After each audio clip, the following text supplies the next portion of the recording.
Je donne à présent la parole à la vice-secrétaire générale, Son Excellence, Madame Amina Mohammed.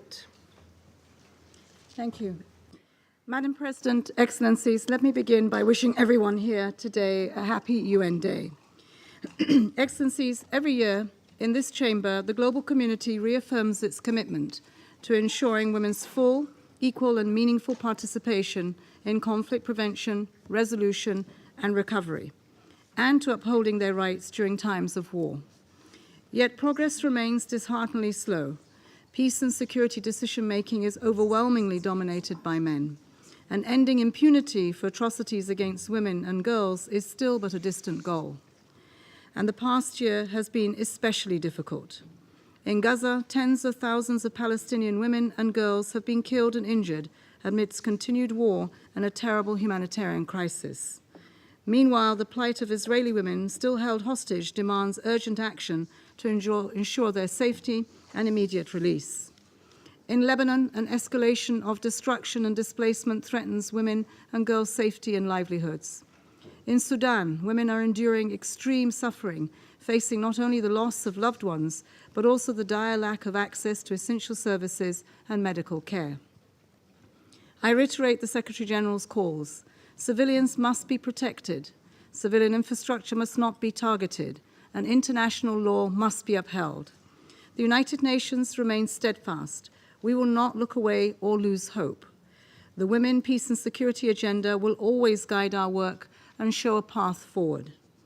Despite attacks on our offices and the detention and killings of our staff in unprecedented numbers, allow me to honor the work of my colleagues and share examples of what they do.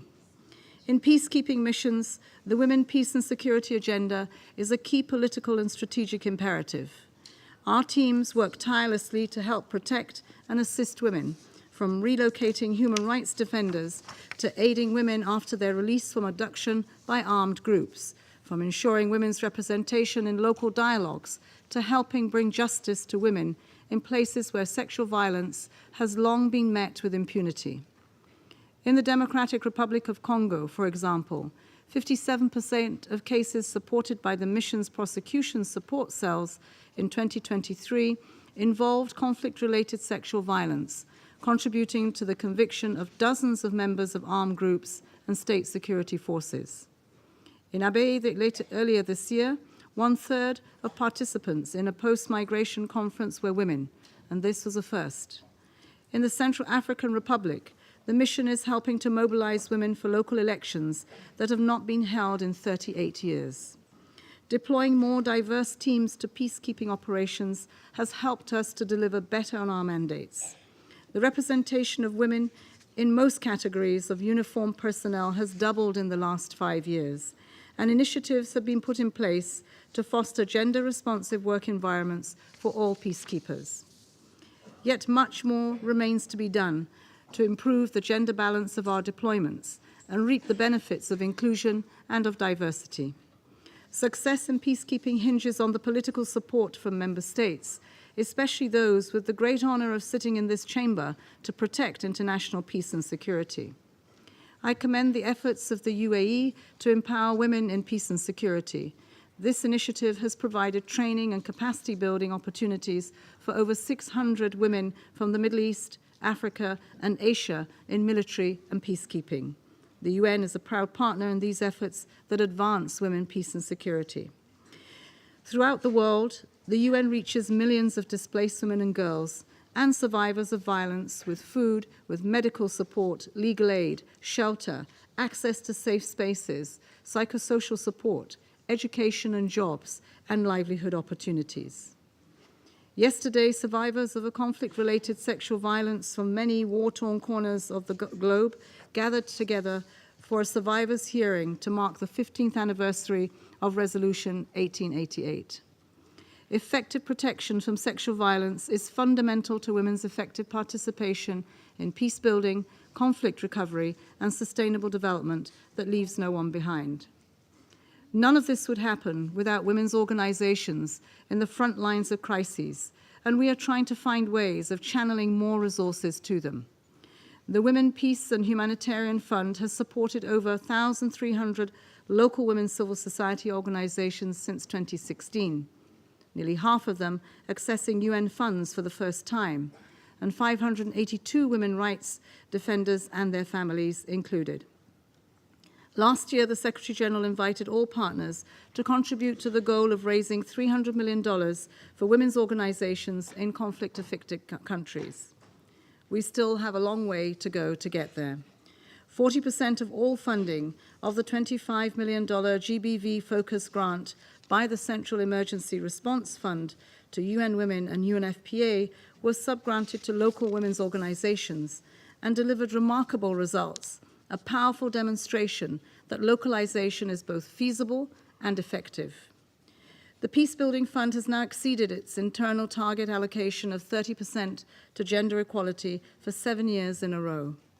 We know that the inclusion of women and gender-related provisions in peace processes not only advances gender equality, but also results in more durable peace agreements. From Guatemala to Northern Ireland, from Colombia to Liberia, research has shown how women in formal processes worked with diverse women's groups to not only reach an agreement, but also to strengthen the substance of peace agreements and opportunities for implementation. Yet women remain starkly underrepresented from peace negotiations and conflict resolution efforts, including in some of the most intractable conflicts over the last year. Historical data underscores this challenge. Between 1992 and 2019, women constituted only 13% of negotiators and 6% of mediators in major peace processes. More recent data from UN Women in 2023 shows that women on average made up less than 10% of peace negotiators and 13.5% of mediators. The processes in Libya and Yemen, where conflict parties have not included women, highlight a continued resistance to progress. In Afghanistan, the regression of women's rights highlights the severe impact of excluding women from governance and society altogether. It is imperative that we reinforce our resolve to support women in Afghanistan and elsewhere, advocating for their rights, agency, and inclusion at every opportunity. Collective action and solidarity is crucial. In today's broader global mediation landscape, the United Nations is not always present. In fact, a diverse set of regional, state, and other mediation actors initiates and leads mediation processes. Many contexts feature joint or overlapping peace initiatives.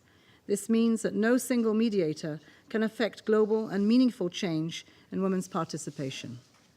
It is why today, on behalf of the Secretary-General, I am pleased to launch the Common Pledge on Women's Participation in Peace Processes, an initiative that brings together a broad array of mediation actors. By endorsing this common pledge, member states, regional organizations, and other mediation actors commit to join the United Nations in taking concrete steps on women's participation in all peace processes that they are involved in. These commitments include appointing women as lead mediators and ensuring women are an integral part of mediation teams, ensuring mediators advocate with conflict parties for concrete targets and measures that promote women's direct and meaningful participation in peace processes, including as members of their delegations. Consulting with a broad range of women leaders and women-led civil society organizations in all stages of the peace processes. And embedding gender expertise in their mediation teams to foster gender-responsive peace processes and agreements. This pledge targets mediating entities and is intended as an operational initiative and not another general statement of principle. It focuses on measures and decisions that are under the control of mediators and their organizations.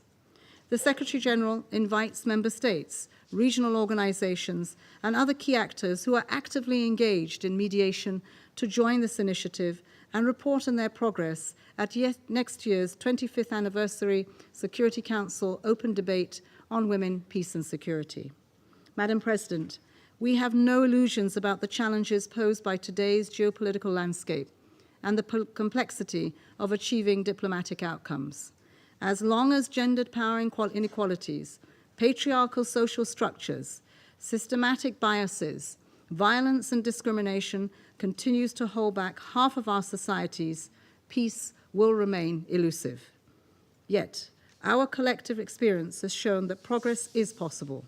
Together, we can have an impact that is greater than the sum of our individual efforts. By leveraging our respective political capital and roles, let us dismantle the patriarchal power structures and advance gender equality, ensuring women's full, equal, and meaning participation in political and public life. Thank you. Je remercie la vice-secrétaire générale de son exposé. Je donne à